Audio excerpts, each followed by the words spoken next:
और अब आपको सीधे लिए चलते हैं गणपति विसर्जन में और देश के सबसे जाने माने, सबसे भव्य और दिव्य गणपति के शोभा यात्रा के करिए दर्शन मुंबई से। लाल बाग चा राजा लाइव आज दोपहर में ही लाल बाग चा राजा की सवारी निकल चुकी है विसर्जन के लिए और ये जाएंगे गिरगांव चौपाटी तक। तो कुछ किलोमीटर का ये सफ़र है लाल बाग से लेकर गिरगांव चौपाटी तक का, 10-15 किलोमीटर ज़्यादा से ज़्यादा, लेकिन थोड़ा घूम घुमा के भी जाती है ये सवारी और पूरी रात कट जाती है। लोगों का जन सैलाब साथ साथ चलता है। मुंबई में गणपति के राजाओं के राजा, गणपति की सबसे भव्य जो आयोजन होता है मुंबई में, मुंबई के लोअर परेल इलाके में लाल बाग। और ये दूसरी तस्वीर महाराष्ट्र के कोने कोने में आज गणपति विसर्जन की धूम है और आप ये देख रहे हैं खास ढोल ताशा जो ऐसे हर धार्मिक आयोजन पर आपको दिखाई देते हैं मुंबई और महाराष्ट्र की सड़कों पर। तो अब आप देखेंगे नेटवर्क 18 के का जो मराठी चैनल है न्यूज़ 18 लोकमत, उसके गणपति आरती हो रही है इस वक्त। ये भी निकल चुके हैं शोभा यात्रा पर, विसर्जन की यात्रा पर, और अपने प्रांगण से बाहर आरती हो रही है गणपति की। न्यूज़ 18 लोकमत के गणपति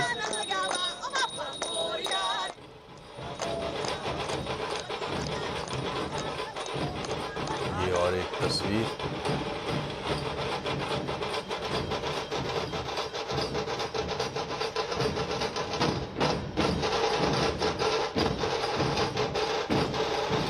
इस वक्त लगभग सभी शहरों, महाराष्ट्र के कम से कम लगभग सभी शहरों में सड़कों पर लोग गणपति की मूर्ति के साथ निकले हुए हैं। कुछ मूर्तियां जो हैं वो विसर्जन स्थल तक पहुंच चुकी हैं, कुछ मूर्तियां रास्ते में हैं।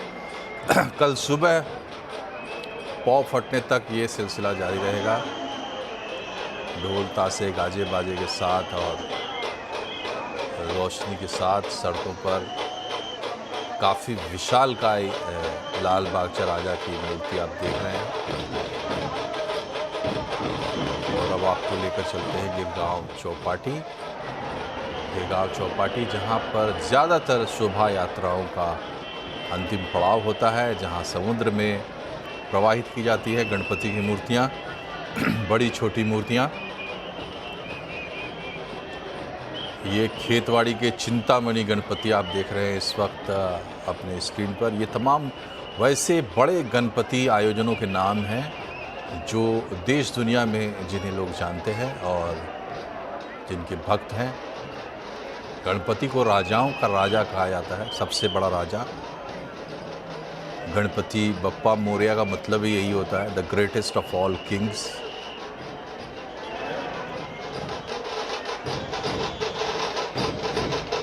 गिरगांव चौपाटी का ये दृश्य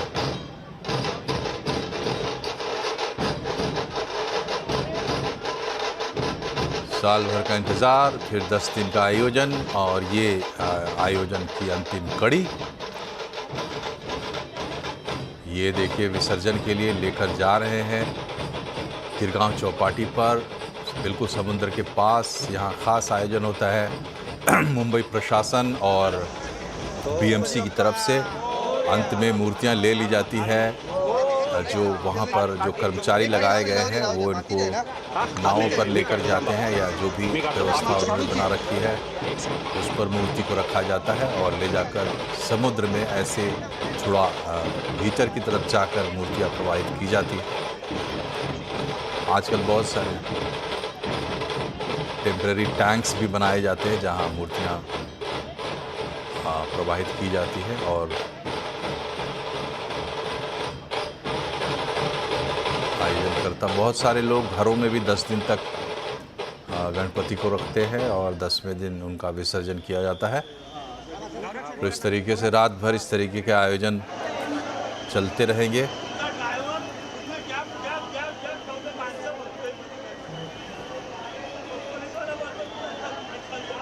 अब से लेकर कल सुबह तक मुंबई की सारी सड़कें गिरगांव चौपाटी की तरफ जाएंगी, कम से कम साउथ मुंबई की, सेंट्रल मुंबई की, क्योंकि ज़्यादातर जो मूर्तियां हैं वहीं प्रवाहित की जाती हैं।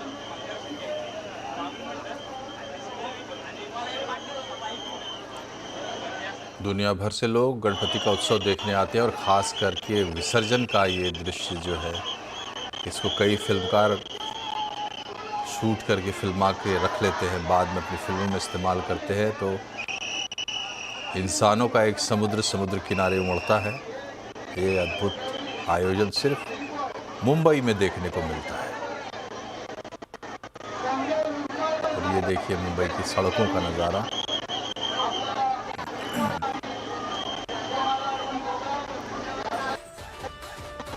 आमतौर पर जहां गाड़ियों का रेला होता है वहाँ इस वक्त सिर्फ और सिर्फ इंसानों की मौजूदगी।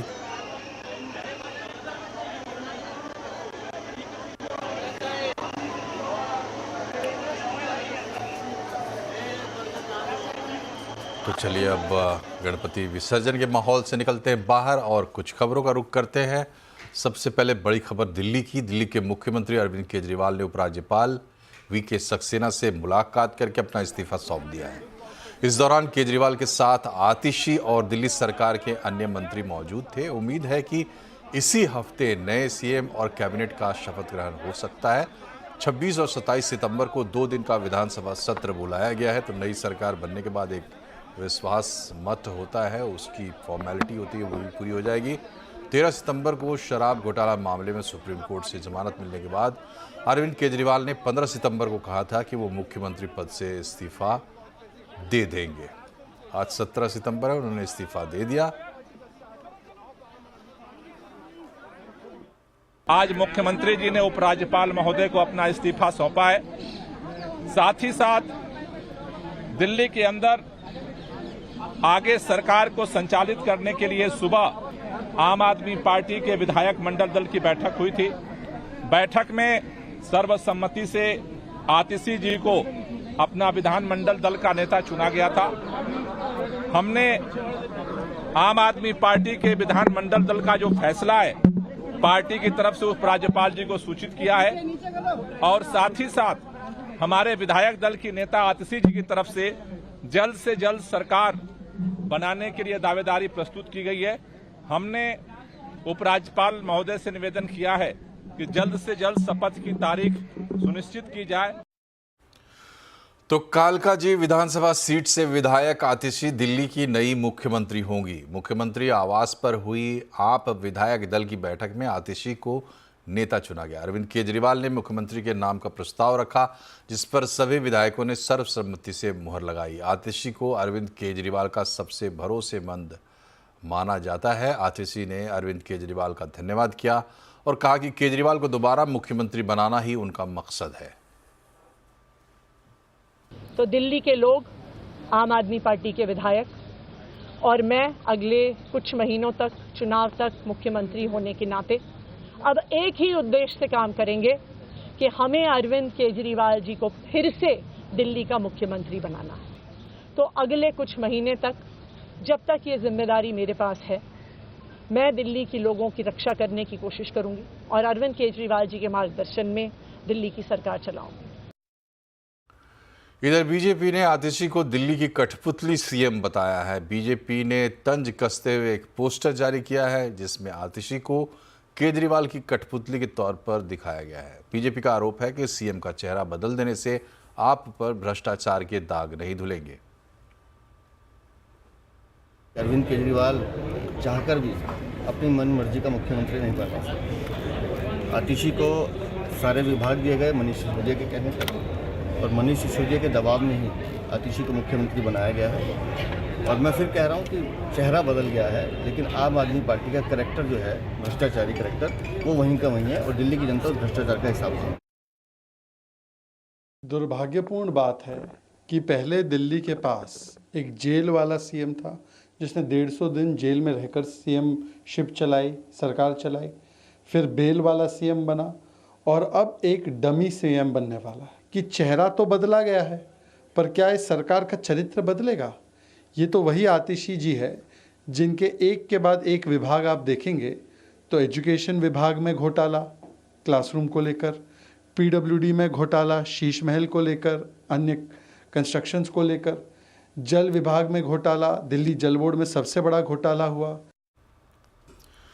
राज्यसभा सांसद और दिल्ली महिला आयोग की पूर्व अध्यक्ष स्वाति मालीवाल ने आतिशी पर हमला बोला है। उन्होंने कहा कि जिनके परिवार ने अफजल गुरु के लिए लड़ाई लड़ी उसे आम आदमी पार्टी ने मुख्यमंत्री बना दिया है।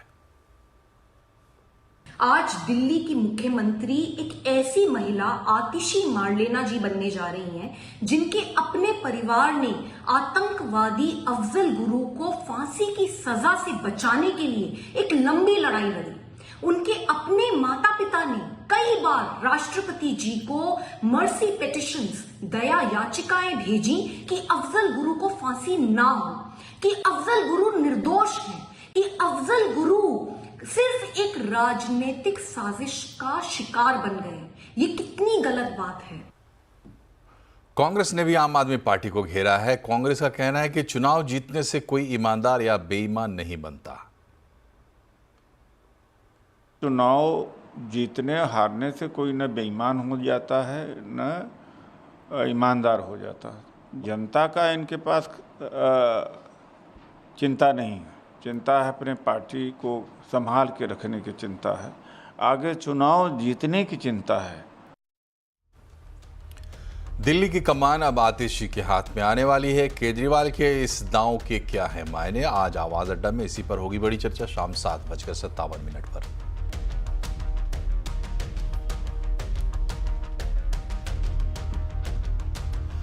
प्रधानमंत्री मोदी का आज 74वां जन्मदिन है और इस जन्मदिन के मौके पर पीएम मोदी ने उड़ीसा में सुभद्रा योजना की शुरुआत की। सुभद्रा योजना के तहत महिलाओं को साल में 2 बार 5-5 हज़ार की मदद दी जाएगी। साथ ही पीएम ने कई रेलवे और नेशनल हाईवे प्रोजेक्ट्स का शिलान्यास भी किया। इन विकास योजनाओं की लागत 800 करोड़ रुपए से ज़्यादा होगी। इसके अलावा पीएम मोदी ने भुवनेश्वर के गड़काना में पीएम आवास योजना के तहत 26 लाख घरों का उद्घाटन किया। प्रधानमंत्री पीएम आवास योजना के एक लाभार्थी परिवार से मिलने भी गए और बाद में जनसभा को संबोधित करते हुए मोदी ने जन्मदिन पर अपनी स्वर्गीय मां को याद किया और कहा कि आज मेरी मां नहीं, लेकिन इस बार एक आदिवासी मां ने मुझे जन्मदिन पर खीर खिलाई है। जब मेरी मां जीवित थी तो मैं जन्मदिन पर हमेशा मां के आशीर्वाद लेने जाता था और मां मेरे मुंह में गुड़ खिलाती थी।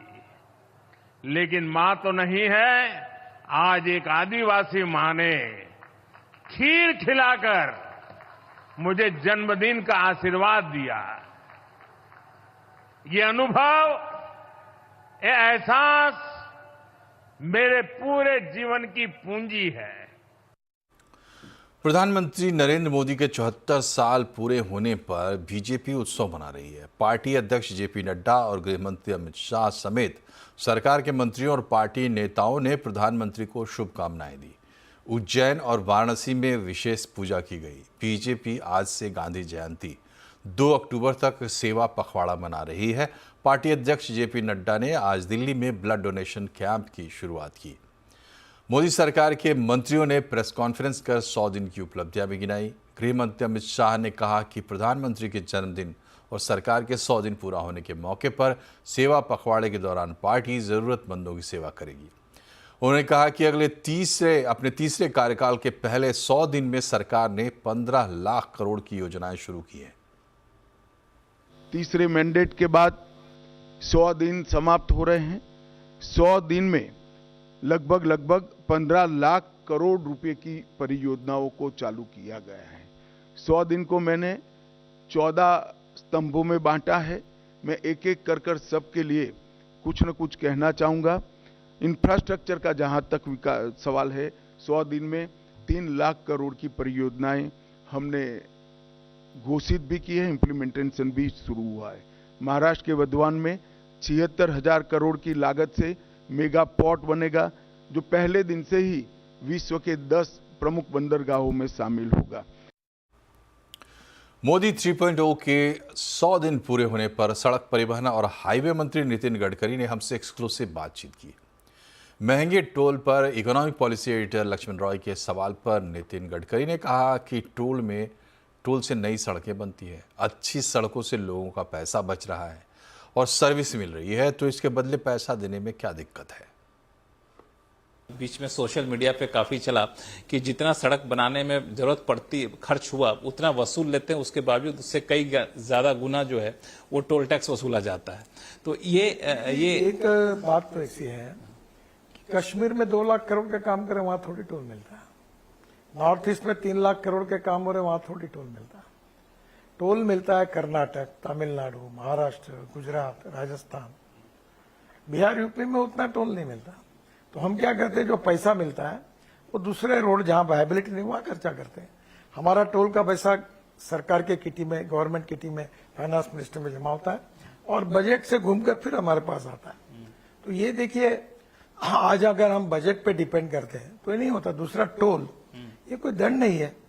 अब दिल्ली से देहरादून जाने के लिए आपको 9 घंटे लगते थे, आने वाले जनवरी से आप 2 घंटे में जाएंगे। दिल्ली से अमृतसर जाने के लिए 12 घंटे लगते थे, आप 4 घंटे में जाओगे। दिल्ली से जयपुर 5 घंटे 6 घंटे लगते थे, अब 2.25 घंटे में जाइए। दिल्ली से आप मुंबई 48 आवर्स लगते थे, अब 12 घंटे में गाड़ी जाएगी। कश्मीर अपना चेन्नई से बेंगलोर 5 घंटे लगते थे, 2 घंटे में जाएंगे। कहना ये चाह रहे हैं कि मैं आपको एक बात बताता हूँ कि जब समय बचता है तो गाड़ी भी कम चलती है। मुंबई से पुणे जाने के लिए 7 घंटे लगते थे, अब 2 घंटे हुए, तो 5 घंटे का पेट्रोल नहीं बचा, टाइम नहीं बचा। देखिए, if you want good services you have to pay for it, वो सेविंग है।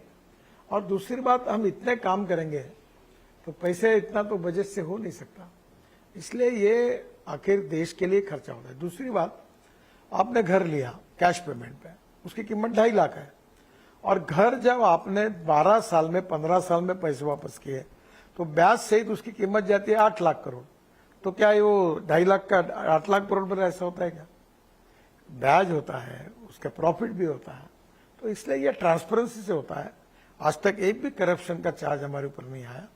और उसमें मेंटेनेंस भी, जिस रोड की बात की, उस रोड पर पुराना डीपीआर गलत था, कॉन्ट्रैक्टर भाग गया, परिस्थितियां बदल गई, जो पुराने काम थे उसको नहीं। अभी ये मुंबई, पुणे, दिल्ली, जयपुर 4 फ्लाईओवर मैंने बनाया, गुड़गांव का अंडरपास बनाया, ये कहाँ पार्ट का प्रोजेक्ट का पार्ट था? ये तो सरकारी पैसे से बनाया। अब पूरे जगह पर पूरे पैकेज नए रोड बना रहे, 4 लेन का 6 लेन कर रहे हैं, अब नए नए फिर ब्रिजेस बना रहे हैं, तो उसमें सुधार भी हो रहा है। और इसलिए ये पैसे का उपयोग ये किसी के प्राइवेट कंपनी को नहीं जाता। और यहाँ एक छोटा सा ब्रेक, लेकिन खबरें भी और भी हैं, बने रहिए हमारे साथ।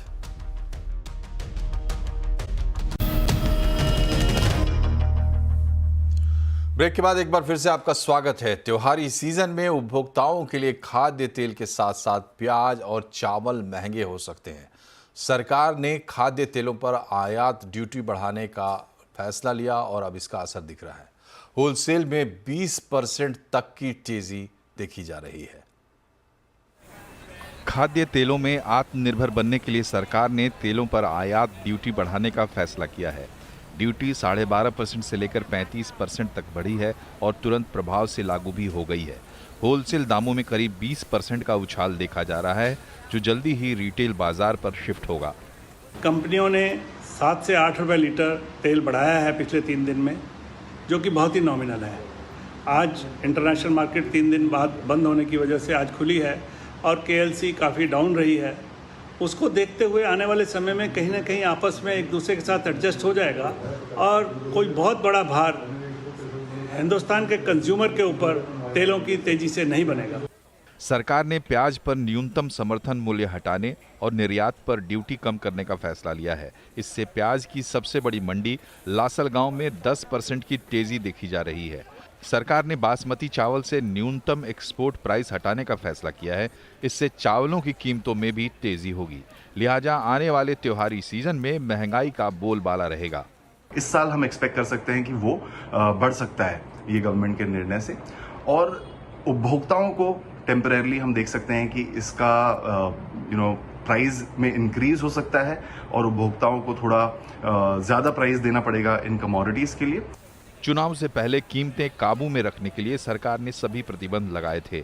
अब चुनाव के बाद सरकार किसानों को फायदा देने के लिए कदम उठा रही है। असीम मनचंदा, दिल्ली। तो बुलेटिन की शुरुआत हमने की थी गणपति विसर्जन के दृश्यों के साथ और उन्हीं दृश्यों के साथ एक बार फिर से आपको छोड़े जाते हैं।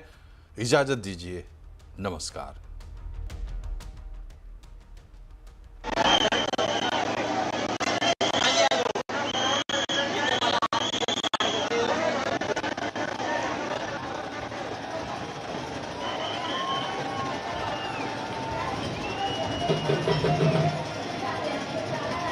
Thank you.